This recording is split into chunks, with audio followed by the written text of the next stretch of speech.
Okay, we are ready to begin our news conference with the Miami Hurricanes and Coach Jim Larinaga.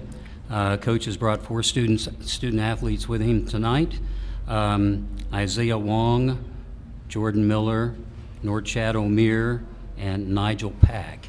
Coach, congratulations on your victory and welcome back to the Elite Eight. Well, thank you. Am I supposed to make an opening statement? Yes, sir. If you could tell us about your thoughts on that tonight. First of all, we have the utmost respect for Houston, especially their ability to defend, force turnovers, rebound. We use the expression that on defense you need to be omnipresent. You need to be everywhere all at once. And in watching tapes on Houston, I think they did that. They've done that throughout the year. So in preparation for the game, we really emphasize like sharing the ball and finding the open man. And I'm sorry, my phone is ringing. I'll stop it.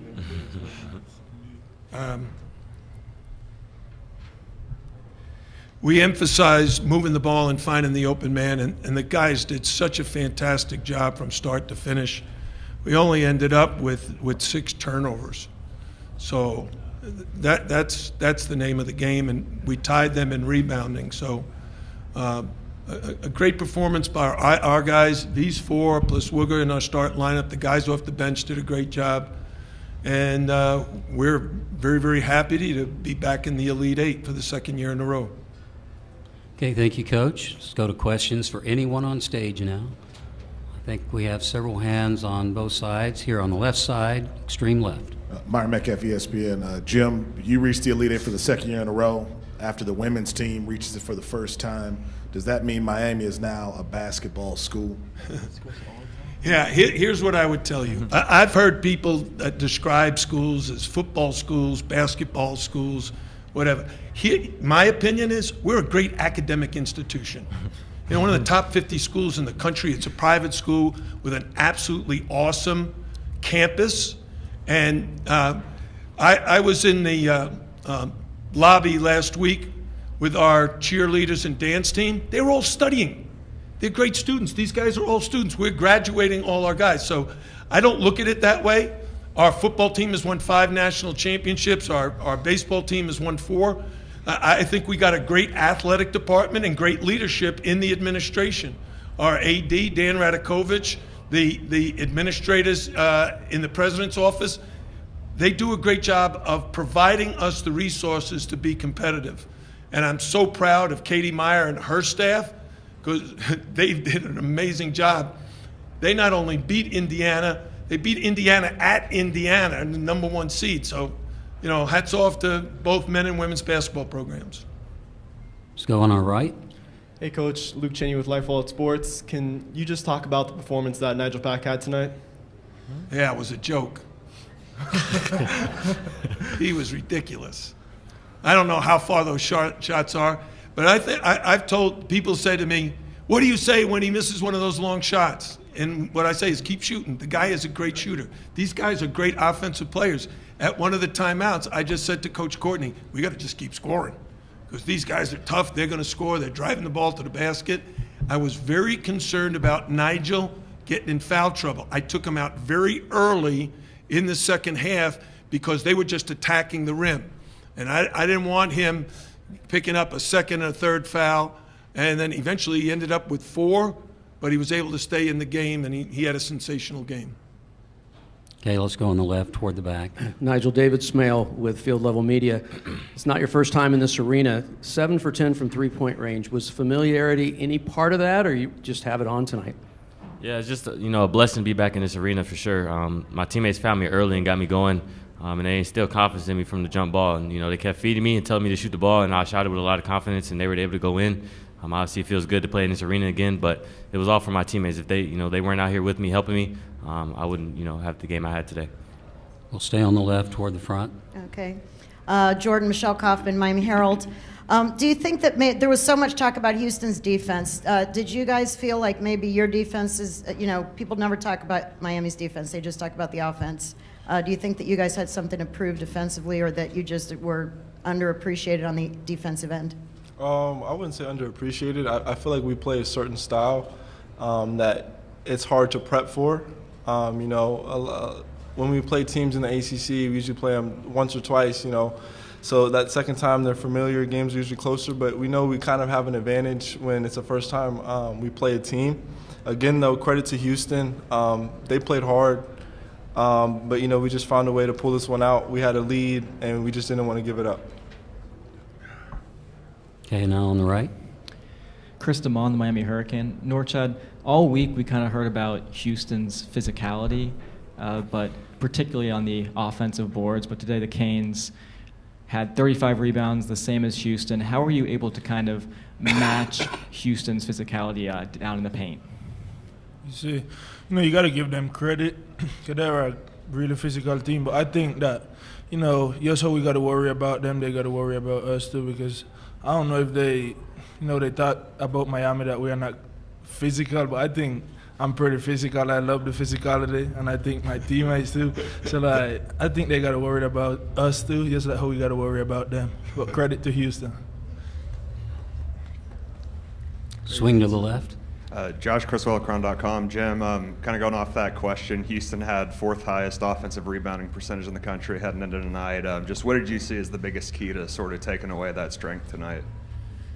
Can you repeat the question? I want to be sure I understand it correctly. Yeah, just with Houston coming in as one of their biggest strengths being offensive rebounding, what did you see as you guys' biggest key to kind of eliminating that tonight?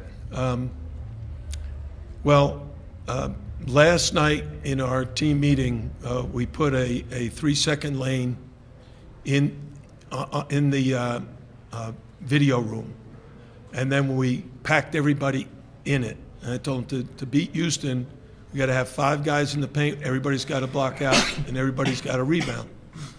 And then the guys left the meeting and got on the elevator. They packed 12 guys into the elevator, and it got stuck.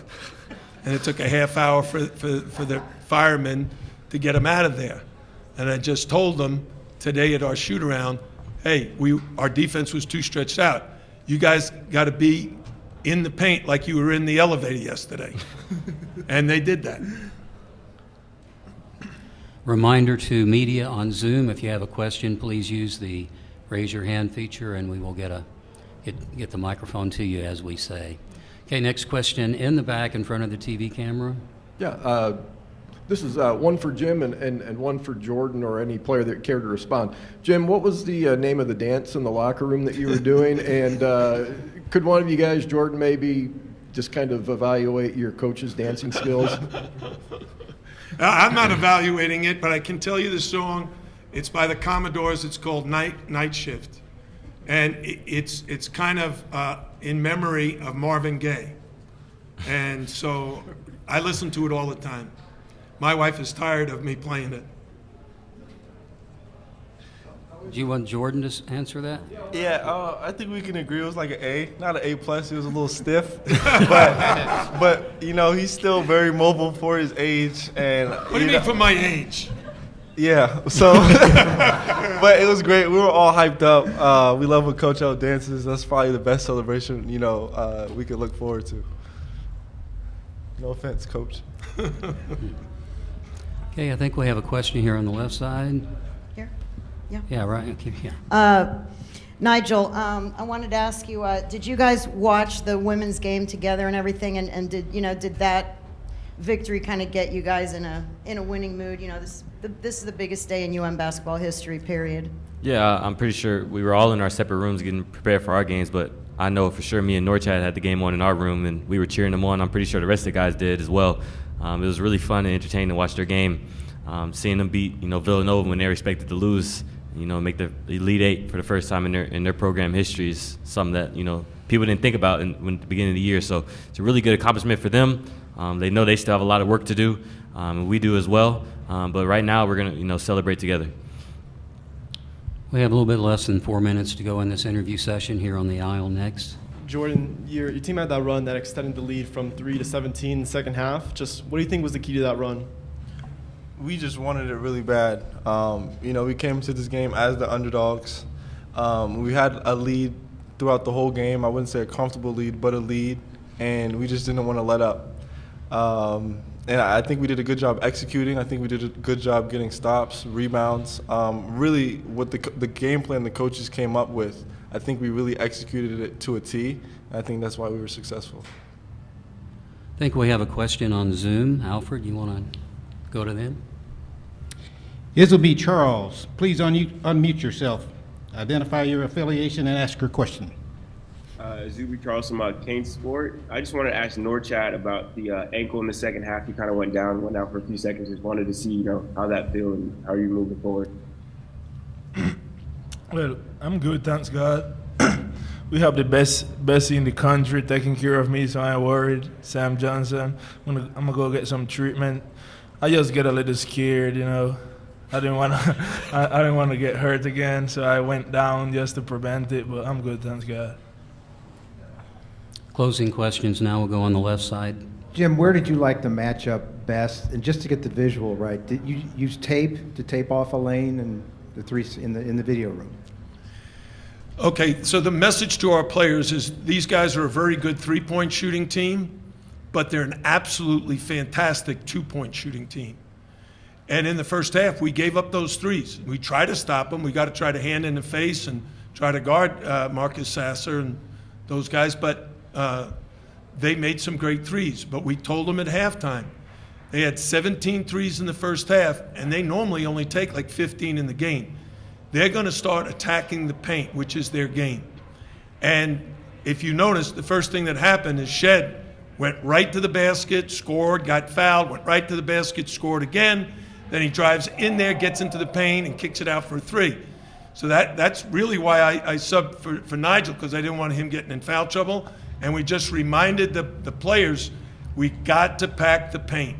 We can't let Shed or Sasser get in there, because we'll end up either fouling them or they'll kick it out for a three, or quite frankly, they'll dump it off and dunk it on us.